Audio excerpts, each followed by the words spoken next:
মতি আকৌ পুনৰাই আপোনালোকৰ ওচৰত আহিছোঁ। প্ৰেজ দ্য লৰ্ড, হালেলুয়া, ধন্যবাদ। আকৌ আহিছোঁ। আজি আমি ক্ৰুচৰ বিষয়ে ক'ম। যে ক্ৰুচৰ বিষয়ে আমি ক'ব বিচাৰিছোঁ যে মতি 27 অধ্যায় 32 পদত আমি পাওঁ যে যীশুখ্ৰীষ্টৰ ক্ৰুচত দিয়া হ'ল আৰু বিৰাট ৰাজাৰ তাত লোৱা হ'ল আৰু বিচাৰৰ টাইমত বিচাৰ কৰিলে আৰু বিচাৰ কৰাৰ পিছত যীশুক যে ক্ৰুচত দিব। তো আপোনালোকেতো সবাই জানে যীশুক যে ক্ৰুচত দিব, কিন্তু যীশুক ক্ৰুচত দিয়াৰ কাৰণ কি মোৰ প্ৰিয়সকল? যীশুক যে ক্ৰুচত দিছে কিয়ৰ কাৰণে? বহুত মানুহ কয় যে যীশু বেয়া কৰিছিলে এইকাৰণে তাক ক্ৰুচত দিছে। কিছুমানে কয় যে যীশু ভাল কাম কৰা নাই, যিহুদীবিলাক ক্ৰুচত দিলে। কিয়ৰ কাৰণে ক্ৰুচত দিলে? ক্ৰুচত দিয়াৰ কাৰণ হ'ল যে আমাৰ পাপৰ কাৰণে যীশুক বলিদান দিয়া হ'ল। Praise the lord. আৰু সেই বাক্যবিলাক যদি আমি যিশয়া ভাৱবাদী পত্ৰিকাত যদি 45 অধ্যায়ত যদি আমি পুৰা ভাল কৰি চাব খোজোঁ, 42 অধ্যায়ত চাব খোজোঁ, তাতেই ভাৱবাদী কৰি আছিলে যে তোমালোকৰ মাজত যে গজালিটো উৎপন্ন হ'ব আৰু সেই গজালিটো একদিন মেৰ ৰূপত বলিদান হ'ব আৰু মেৰ ৰূপত বলিদান হৈ আমালোকৰ কাৰণে তাৰ তেজ বুহাব আৰু তেজৰ যোগেদি আমি যে পৰিত্ৰাণ পাম আৰু তেজৰ যোগেদি আমাক যে ঈশ্বৰে পৰিত্ৰাণ দিব। তো কোন মানুহে পৰিত্ৰাণ পাব? যে মানুহে যীশুক বিশ্বাস কৰিব, যে মানুহে যীশুক গ্ৰহণ কৰিব আৰু যে মানুহে ক্ৰুচক বিশ্বাস কৰিব আৰু ক্ৰুচৰ যোগেদি যে ঈশ্বৰে যে আমাক পৰিত্ৰাণ দিলে। আৰু ক্ৰুচটো কি হয়? আগত ৰোম সম্ৰাটৰ টাইমত যিটো ক্ৰুচ আছিলে আৰু সেই ক্ৰুচটো কি আছিলে জানেনে? যোনে বেয়া কাম কৰি আছিলে, যোনে চোৰ কৰি আছিলে, যোনে গুণ্ডামি কৰি আছিলে, সেই কালভাৰী ক্ৰুচক তাক দি আছিলে, তাৰ দণ্ড আছিল। কিন্তু যীশুখ্ৰীষ্টতো কোনো চোৰ কৰা নাই, গুণ্ডা কৰা নাই, কাকো মাৰ্ডাৰ কৰা নাই। সি ভাল মানুহ আছিলে আৰু বেমাৰীবিলাকৰ মাজত যে সুস্থতা প্ৰদান কৰিলে, যাৰ চকু নাছিলে তাক চকু দিলে, যি চলিব পৰা নাই, সি খোজকাঢ়িব পৰা নাই, সি তাকো চলিবলৈ দিলে আৰু মৰা মানুহক সি জীয়ালে আৰু জীয়াই উঠানৰ সত্ত্বেও তাৰ মাজতেও তাৰ বিপদ কিমান আহি গ'ল যে সি ভাল কাম কৰা সত্ত্বেও বিলাত ৰাজাই তাক হাত ধুই ফালে ক'লে যে তাক মই চাবুকেৰে পিটাই ফালে তাক চাবুকেৰে পিটাম আৰু তাক এৰি দিম। কিন্তু কোনেও নামানিলে। পুনৰাই যাই ফালে তেখেতক কি কৰিলে? তাক ক্ৰুচত দিয়া আৰু তাক ক্ৰুচত দিয়া হ'ল। তো যীশুখ্ৰীষ্টই ইমান ভাল মানুহ আজি ক্ৰুচত দিছে কিহৰ কাৰণে মোৰ প্ৰিয়সকল? আমিতো জানো বেয়া মানুহবিলাককে ক্ৰুচত দিয়ে, কিন্তু যীশুখ্ৰীষ্টক ক্ৰুচত দিব লগা কিয় হ'ল? যে যীশুখ্ৰীষ্টক ক্ৰুচত লগাত দিয়াৰ কাৰণে যে আমাৰ পাপৰ কাৰণে সি নিজকে বলিদান দিলে। Praise the lord. আৰু পাপৰ কাৰণে আমাৰ কাৰণে তাৰ তেজ আমাৰ কাৰণে বহালে আৰু সেই তেজ বহোৱাৰ কাৰণে আজি আমি পৰিত্ৰাণ পালোঁ। কাৰণ সি ভাল মানুহবিলাকক আজি সি নেংৰাবিলাকক চলিবলৈ ক্ষমতা দিলে, অন্ধ মানুহক চাবলৈ চকু দিলে, গুঙা মানুহক কথা শুনিব মাতিবলৈ তাক মুখ খোলালে আৰু যিবিলাক বয়ৰা তাক কাণ শুনিবলৈ তাক প্ৰাৰ্থনা কৰিলে, সুস্থতা প্ৰদান কৰিলে। আজি ভাল মানুহক ক্ৰুচত দিছে। কিন্তু বাৰব্বা ইমানে পাপ কৰিছিলে, কিন্তু তাক এৰি দিলে আৰু যীশুখ্ৰীষ্টক কি কৰিলে? ক্ৰুচত দিলে। বাৰম্বাৰ লিখা ৰাজা, বাৰম্বাৰ লিখা মানুহক যে যীশুখ্ৰীষ্ট বাৰম্বাৰ এৰি দিলে আৰু যীশুখ্ৰীষ্টক ক্ৰুচত দিলে। কিন্তু নিয়মত বাৰম্বাৰকে দিব লাগিছিলে ক্ৰুচত, কিন্তু বাৰম্বাৰ ইমান ভুল কৰিছিলে, কিন্তু তথাপিও সি বাৰম্বাৰ এৰি ফালে যীশুকে ক্ৰুচত দিলে। কিয়ৰ কাৰণে দিলে মোৰ প্ৰিয়সকল? কাৰণ বাইবেলত আমি যিশয়াত যদি পঢ়িছোঁ, যিশয়াতে লেখা আছে যে আমালোকৰ কাৰণে এজন ত্ৰাণকৰ্তা জন্মিব আৰু জন্মাৰ পিছতে নেক্সট জেনেৰেশ্যনত চাগে মথি 27 অধ্যায় 32 পদত যিটো লেখা আছে আমাৰ কাৰণে সি বলিদান দিব।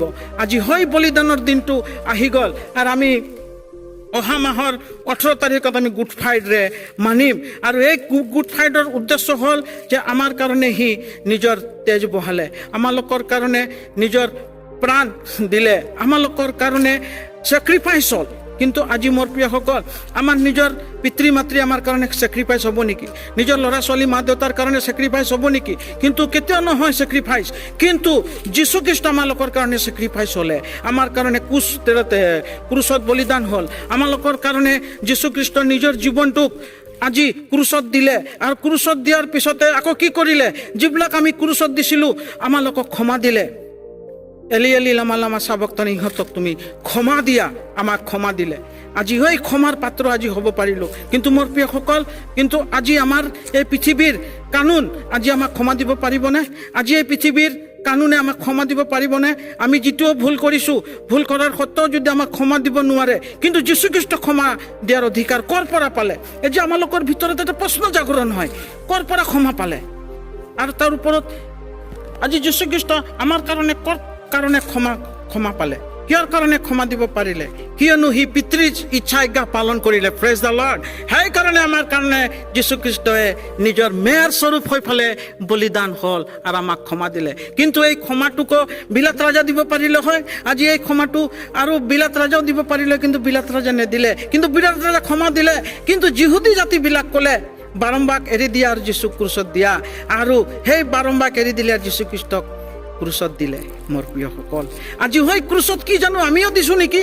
তাৰ ভিতৰত আমিও চামল আছোঁ নেকি? আমি নিজকে অনুভৱ কৰোঁ, অনুতাপ কৰোঁ, আৰু সেই গুড ফ্ৰাইডেৰ জীৱনটোক আমি নিজকে অনুতাপ কৰিম, কিয়নো আমাৰ পাপৰ কাৰণেহে ক্ৰুচত দিছে। আমি সদায় আমি যিমান বছৰ গুড ফ্ৰাইডে আহি থাকে, আমি গুড ফ্ৰাইডেত আমি পাপ কৰিয়ে থাকোঁ আৰু গুড ফ্ৰাইডে আমি কৰিয়ে থাকোঁ আৰু আমি গুড ফ্ৰাইডে লৈ থাকোঁ আৰু পাপ ক্ষমা কৰি থাকোঁ। কিমানবাৰ আমি ক্ষমা বিচাৰিম?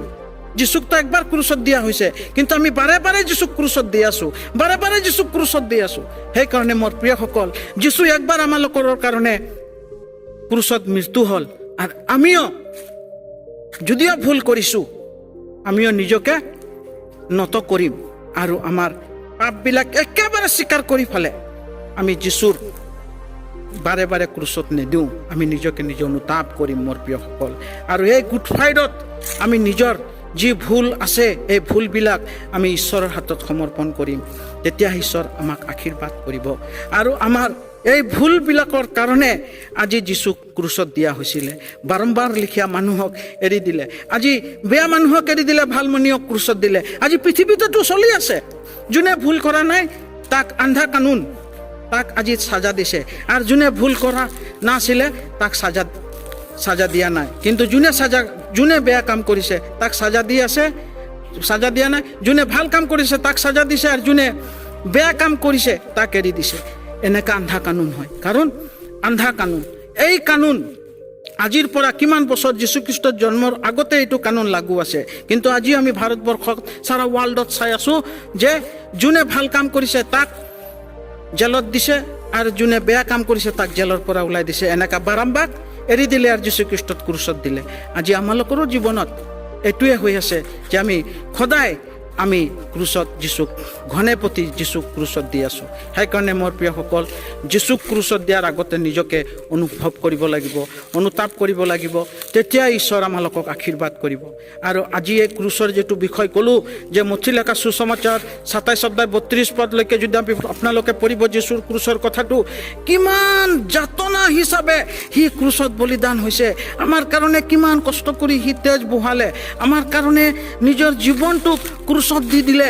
আমি নিজকে অনুভৱ কৰিব লাগে, কিন্তু আমাৰ জীৱনত অনুভৱ নাই। আমি পাপৰ পৰা পাপ কৰি আছোঁ। আমি কিমানবাৰ পাপ কৰিম আৰু কিমানবাৰ যীশুৱে আমাক পাপৰ পৰা আঁতৰিব? সেইকাৰণে মোৰ প্ৰিয়সকল, আমি পাপৰ পৰা আমি নিজকে এৰিব লাগিব, আৰু ক্ৰুচত আমি লৈ ফালে যীশুৰ পিছত আহিব লাগিব। তেতিয়াহে আমি পৰিত্ৰাণৰ ৰাস্তা পাম, তেতিয়াহে আমি এদিন স্বৰ্গৰাজ্য যাব পাৰিম, তেতিয়াহে আমি ঈশ্বৰৰ হাতত সোঁহাতত বহিব পাৰিম। সেইকাৰণে মোৰ প্ৰিয়সকল, এই কালভেৰী ক্ৰুচৰ যিটো যে গুড ফ্ৰাইডে, এই গুড ফ্ৰাইডেৰ অৰ্থ হ'ল যে আমাৰ কাৰণে মৃত্যু হ'ল যীশুখ্ৰীষ্ট। কিন্তু আজি যি অকল খ্ৰীষ্টানৰ কাৰণে মৃত্যু হোৱা নাই, গোটেই জগতৰ কাৰণে মৃত্যু হৈছে। কিন্তু আমাৰ বেলেগ বেলেগ সম্প্ৰদায় মানুহবিলাক কয় গুড ফ্ৰাইডে হয় অকল খ্ৰীষ্টানৰ কাৰণে। নহয় মোৰ প্ৰিয়সকল, এইটো গোটেই জগতৰ কাৰণে গুড ফ্ৰাইডে, গোটেই মানুহৰ কাৰণে সি তেজ বুহালে।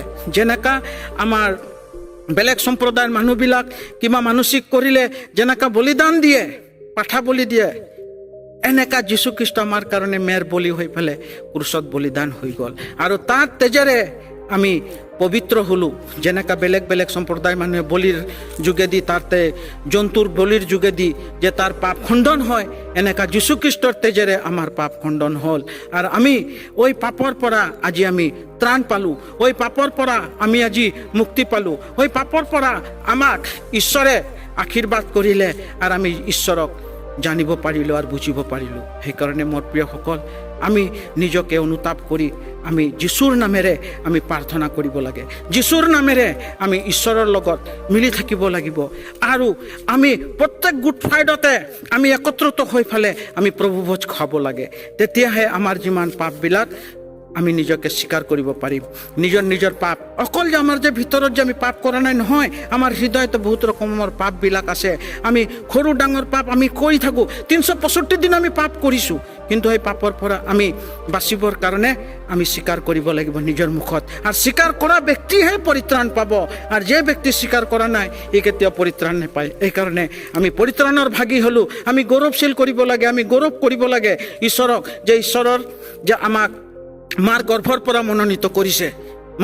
পৰা মনোনীত কৰিছে আৰু যীশুক আমি দেখা পালোঁ এইকাৰণে আহক আজিৰ যি সুন্দৰ বাৰ্তা দিলোঁ এই বাৰ্তাৰ যোগেদি যে আপোনালোকে এজনক এই বাৰ্তাটো বিলাব আৰু সেই বাৰ্তাটো যে পাই ফালে যে গুড ফ্ৰাইডেৰ বাৰ্তাটো যে আনজনো যে পাব তাৰ কাৰণে আপোনালোকে ছাবস্ক্ৰাইব কৰিব আৰু লাইভ দিব ধন্যবাদ